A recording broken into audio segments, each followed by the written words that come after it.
Bom dia, povo de Deus! Que Deus abençoe vocês assim, poderosamente em nome de Jesus. Amém? Como que vocês estão? Espero que bem. Que vocês tenham assim, um final de semana excelente na presença do Senhor. Para a glória de Deus. Eu quero compartilhar com vocês o meu devocional. Eu creio que vai ser bênção para a sua vida, assim como foi bênção para a minha vida. Vamos orar? Pai, muito obrigado por esse dia lindo. Obrigada pela nossa família. Obrigada por tudo aquilo que vem sobre as nossas vidas, porque se nós estamos no centro da sua vontade para nós, certamente nós vamos viver a plenitude da tua graça. Ainda que em processos dolorosos, ainda que em situações adversas, mas se nós confiarmos em ti e tocarmos a mão do Espírito Santo e segurarmos essa mão, tudo nos irá bem, para a glória do teu santo nome. E todo o processo será para nos moldar, para nos levar de volta para casa. Eu te amo, te exalto, fale conosco em nome de Jesus. Amém. Deus te abençoe muito, muito, muito, muito. E vamos lá. Apocalipse, capítulo 3, versículo 20, a palavra nos diz assim: Eis que estou à porta e bato. Se alguém ouvir a minha voz e abrir a porta, entrarei em sua casa e cearei com ele e ele comigo. Sabe que essa palavra cearei significa comerei. E é interessante porque normalmente a gente só traz para a mesa, a gente só traz para dentro da nossa casa as pessoas que nós queremos nos relacionar com elas, as pessoas que nós queremos ter intimidade com elas, as pessoas que nós queremos ter comunhão. Então, nesse texto, que é um texto dentro do contexto da carta que o apóstolo João escreve, endereçada à igreja de Laodiceia, nós vamos entender que todas essas cartas endereçadas às igrejas da província da Ásia teve um objetivo. E para essa igreja aqui o Senhor está então dando esse adendo: olha, eu quero ter intimidade com você, deixa eu entrar dentro da sua casa. E essa casa tipifica também aqui dentro de nós. O Senhor, Ele quer habitar dentro de nós, Ele quer fazer morada dentro de nós, porque Ele quer ter íntima comunhão conosco. E aí, nós vamos lá em um outro texto aqui do Antigo Testamento, que é o Salmo de número 32, a partir do verso 8, onde a palavra nos diz assim: Instruir-te-ei e te ensinarei o caminho que deves seguir, e sob as minhas vistas te darei conselho. Não sejais como o cavalo ou a mula, sem entendimento, os quais com freios e cabrestos são dominados. De outra sorte não te obedecem. Sabe que quando eu estava fazendo o devocional, o Espírito Santo trouxe algo muito intenso ao meu coração, que ele já havia falado há algum tempo atrás. Nós precisamos entender que o Senhor, Ele quer entrar na nossa casa, Ele quer sentar na nossa mesa, Ele quer comer conosco, porque Ele deseja nos instruir. Para que nós não venhamos a ser como cavalos e mulas sem entendimento, que só obedecem sendo obrigados a obedecer. E sabe o que isso significa?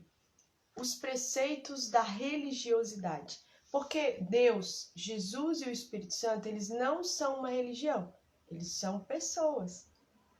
Pessoas santas, né? Eu falo assim que Deus é um ser trino, assim como nós somos, né? Nós somos feitos de alma, espírito e corpo. E Deus, ele é feito de Deus, Jesus e o Espírito Santo. Então nós vamos entender que existe algo em nosso meio que o Senhor acaba usando para que nós não venhamos a nos perder. Então, todos esses dogmas e esses preceitos de religião, de religiosidade, o Senhor usa essas coisas para que Ele não nos perca. Por quê? Porque muitas pessoas não têm intimidade o suficiente com o Senhor para entender a liberdade que Cristo conquistou na cruz do Calvário. Então, o que acontece? Essas pessoas precisam ser seguradas pela religiosidade. Elas precisam ser seguradas pela religião para que elas obedeçam. E é por isso que o Salmo de número 32 fala sobre isso aqui nesses versos que nós lemos. Principalmente o verso 9. Não sejais como o cavalo ou a mula sem entendimento, os quais com freios e cabestros são dominados. Eles só obedecem porque existe um freio e um cabresto sobre eles. Só que não é assim que Deus quer para o seu povo. Não é assim que Deus quer para nós. Afinal de contas, nós somos filhos e o filho ele é livre, ele não é escravo. Foi para a liberdade que Cristo nos libertou. Então, quando Cristo vem e nos liberta, a gente não pode voltar a nos prender num jugo de escravidão. Só que existem filhos que eles não têm maturidade suficiente para viver na liberdade que Cristo conquistou para nós. E é por isso que Deus segura eles na religiosidade. É por isso que Deus segura eles na religião. Por quê? Porque a única forma deles obedecerem é tendo um jugo sobre eles, é tendo um freio sobre eles, é tendo um cabresto sobre eles. Só que essa não é a vontade de Deus. A vontade dele é aquilo que está escrito lá em Apocalipse 3:20. Ele bate na porta a fim de que alguém ouça, para que essa pessoa abra a porta para que ele entre e ele ceie com ela, ou seja, ele coma com ela, ou seja, ele tenha relacionamento para desenvolver intimidade com essa pessoa. E aí nós vamos ver aqui mesmo em Salmos, o Salmo de número 25, agora o verso 14, a palavra nos diz assim: a intimidade do Senhor é para os que o temem, aos quais ele dará a conhecer a sua aliança. Então nós vamos entender que a intimidade do Senhor é para quem teme ao Senhor. O que é temor? Temor não é medo. Temor é reverência, é respeito. Temor é você saber que ele é um ser supremo, que embora ele seja amável, embora ele seja misericordioso, embora ele seja seu pai, ele é Deus. Então nós precisamos tratá-lo como tal. É igual aos nossos pais. Eles são os nossos pais, eles nos amam, eles podem ser os nossos melhores amigos, mas eles são os nossos pais. Então nós devemos honrar eles, nós devemos temor a eles, nós devemos respeito a eles. E existe uma forma certa de conversar com os nossos pais, por mais que nós tenhamos intimidade. Entende isso? E aí nós vamos entender que a intimidade do Senhor é para os que o temem. Então Deus não vai ter intimidade com uma pessoa que tá se lascando para ele. Uma pessoa que hoje quer ele, que amanhã já não sabe, que depois da manhã quer de novo, depois já não quer. Uma pessoa inconstante. Uma pessoa que tá fazendo com Deus que nem os 10 leprosos fizeram. Os 10 leprosos viram Jesus de longe e começaram a gritar, de longe. Por que de longe? Porque eles não queriam relacionamento com Jesus. Eles só queriam as bênçãos que viriam de Jesus. Então nós precisamos entender isso. O Senhor, em Apocalipse 3:20, ele nos chama para uma íntima comunhão com ele. Porque só se senta à mesa para comer conosco aqueles que nós desejamos que tenha íntima comunhão conosco. Então, quando o Salmo vem aqui e nos diz que a intimidade do Senhor é para os que o temem, aos quais ele dará a conhecer a sua aliança, isso é algo que precisa chamar a sua e a minha atenção e ferver o nosso coração, de desejo por ter isso daqui.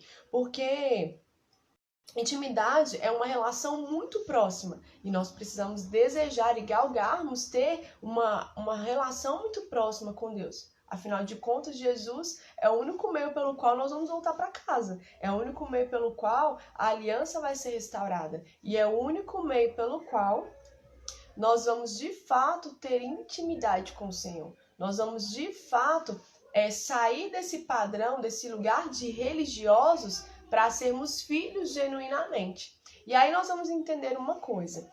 A palavra fala que a intimidade do Senhor é para os que o temem, aos quais ele dará a conhecer a sua aliança. A aliança é um pacto.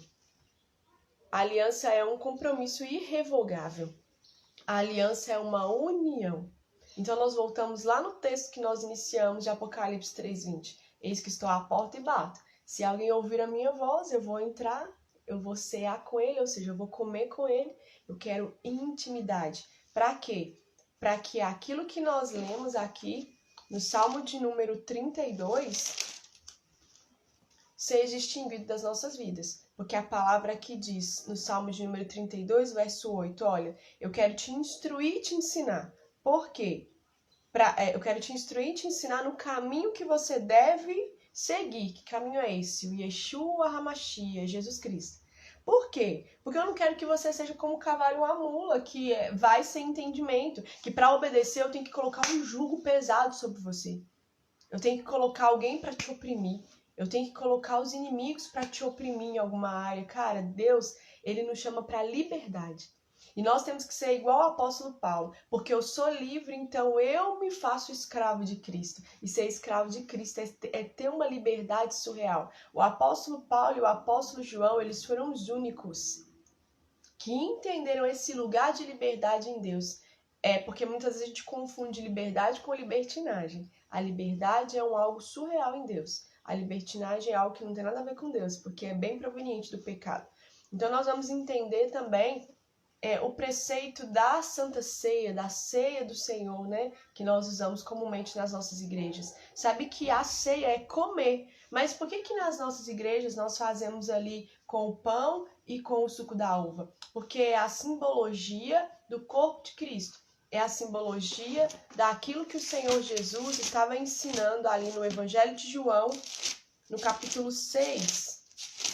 Evangelho de João, capítulo 6, bem para o finalzinho, aqui olha, que fala assim, vamos ler os 52 para o entendimento ficar bem completo. Disputavam, pois, os judeus entre si, dizendo, como pode este dar-nos a comer a sua própria carne? Respondeu-lhe Jesus, em verdade vos digo, se não comerdes a carne do Filho do Homem, não beberdes do seu sangue, não tendes vida em vós mesmos. Quem comer a minha carne e beber o meu sangue tem a vida eterna, e eu o ressuscitarei no último dia. Pois a minha carne é verdadeira comida, e o meu sangue é verdadeira bebida. Quem comer a minha carne e beber o meu sangue permanece em mim e eu nele. Assim como o Pai que vive me enviou, e igualmente eu vivo pelo Pai, também quem de mim se alimenta, por mim viverá. Este é o pão que desceu do céu, em nada semelhante àquele que os vossos pais comeram e contudo morreram. Quem comer este pão viverá eternamente. Estas coisas disse Jesus quando ensinava na sinagoga de Cafarnaum. Então, por que é essa representatividade? Porque simboliza a morte e a ressurreição de Jesus. Por quê? Porque o pão vai simbolizar o seu corpo despedaçado por conta do jugo que ele levou sobre si dos nossos pecados, e o sangue vai simbolizar a sua vida, porque o sangue simboliza a vida também. Então nós vamos entender que no símbolo do pão e do sangue, nós morremos e vivemos com Jesus, e nós somos vivificados com ele. Nós somos também assunto ao céu como ele foi. E a ceia, bem na verdade, é comer.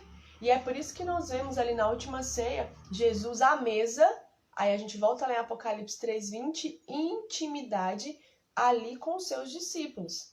Ele trouxe os seus discípulos para dentro, para a mesa, ou seja, mostrando aquilo que nós devemos fazer quando ele bater na nossa porta. Abra, traga ele para dentro, traga ele para a mesa, porque ele vai nos instruir no caminho que nós devemos andar. Para quê? Para que nós não sejamos presos a um jugo de escravidão, para que nós sejamos filhos e o filho é livre. Para quê? Para que nós possamos viver a plenitude da graça de Deus sem um jugo de religiosidade, sem um peso de religião, e para que nós não venhamos a viver como nós estamos vivendo uma triste realidade no Brasil e no mundo, uma igreja fraca, uma igreja oprimida, uma igreja sem poder, uma igreja sem presença do Yeshua, uma igreja sem presença do Espírito Santo de Deus, uma igreja de homens para homens com obras humanas, que não tem glória, que não tem ali a ação genuína do Espírito Santo. Claro, gente, que não são todas, mas infelizmente a grande maioria das nossas igrejas viraram empresas, viraram entretenimento, qualquer outra coisa que não é a vontade de Deus. E a Santa Ceia, a ceia do Senhor, é uma simbologia daquilo que eu e você precisamos fazer todos os dias. Todos os dias nós precisamos comer desse pão, que é a palavra do Senhor. Todos os dias nós precisamos beber esse cálice, nós precisamos beber desse vinho, desse sangue, que é a vida de Jesus em nós. Por quê? Porque isso vai nos levar todos os dias à confissão de pecado. Todos os dias vai nos levar a um lugar onde o Espírito Santo vai nos examinar, vai nos passar em revista, para que nós venhamos a ter o nosso nome escrito no livro da vida, para que nós possamos então ser assunto aos céus como Jesus ele foi, e recebermos um corpo glorificado, e assim permanecermos eternamente com o nosso Abba, com o nosso Pai. E isso precisa sacudir você nesse dia. Porque todos nós precisamos de conserto todos os dias. Nós precisamos entregar a nossa vida a Jesus todos os dias. Nós precisamos confessar as nossas fraquezas todos os dias. Até que Ele venha. Até que Ele venha nos buscar. Nós precisamos esperar nele. e permitir que o Espírito Santo nos molde e nos prepare para que Ele haja em nós e através de nós, para que outras pessoas venham ser plantadas no céu, para que nós possamos apreciar a vinda de Jesus. Que Deus te abençoe, Senhor, poderosamente em nome de Jesus. Que você possa compartilhar esse vídeo, nós vamos carregá-lo no nosso canal do YouTube, Sharon Bertolino 4, e que você possa compartilhar esse vídeo com as pessoas, para que elas sejam abençoadas, para que elas tenham um entendimento. Que Deus abençoe vocês poderosamente em nome de Jesus. Orem pelo nosso ministério e seja um pequeno Cristo aonde você está. Seja um pequeno Cristo onde Deus te plantou, em nome de Jesus. Se você que está vendo esse vídeo está com dificuldade de orar, de ler a Bíblia, dificuldade de jejuar, entre em contato conosco no direct, porque nós queremos te fortalecer, nós queremos te ajudar. O intuito do nosso ministério não é pessoas para a igreja, não. Para a nossa igreja, não. É capacitar você para que você vá e dê frutos onde Deus te plantou. Que Deus te abençoe em nome de Jesus, ó. Nós queremos te ativar no profético para a glória de Deus para esses últimos dias que precedem a vinda do Yeshua HaMashiach. Que Deus te